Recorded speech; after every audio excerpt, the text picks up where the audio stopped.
अगर आप बीएसएनएल के ग्राहक हैं या फिर बीएसएनएल की तरफ आगे बढ़ने की सोच रहे हैं तो आपके लिए ये फायदे का सौदा साबित हो सकता है।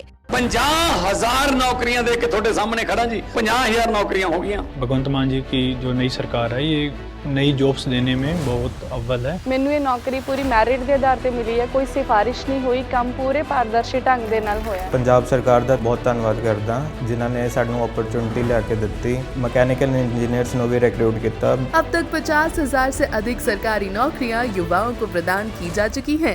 ये है नया पंजाब, ये है Rangla Punjab.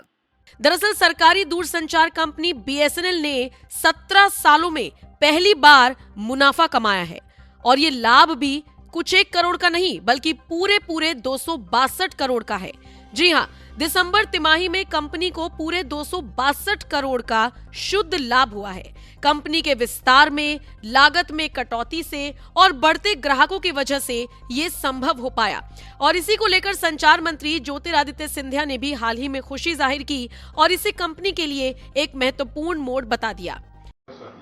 Today is an important day in the journey of the telecom sector in India.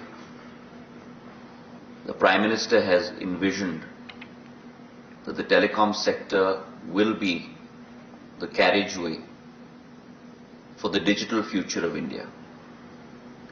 And towards that goal and that mission, all of our TSPs, our telecom service providers, are working earnestly to provide that carriageway for 140 crore Indians across the length and breadth of our country. In the pursuit of that goal, Bharat Sanchar Nigam Limited, a government-owned telco, has in this quarter, which is the third quarter of FY 24-25, for the first time in 17 years, posted a profit on a quarterly basis. The last time that BSNL posted a quarterly profit was in the year 2007.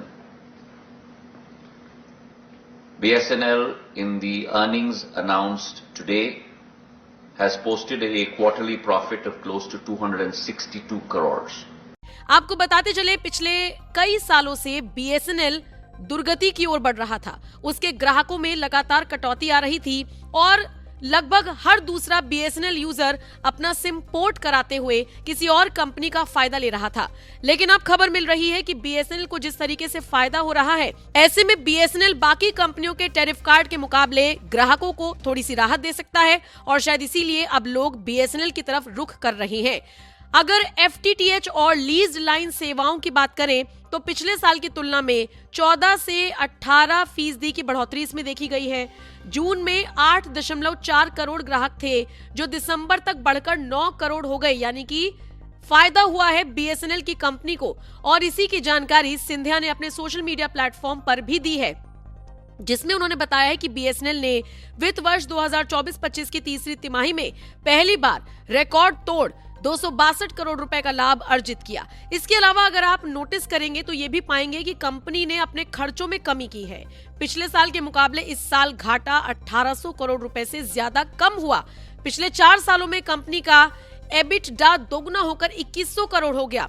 अब ये EBITDA यानी कि EBITDA क्या है, इसका मतलब भी समझ लीजिए। इसका मतलब है ब्याज, टैक्स, मूल्यह्रास और परिशोधन से पहले की कमाई।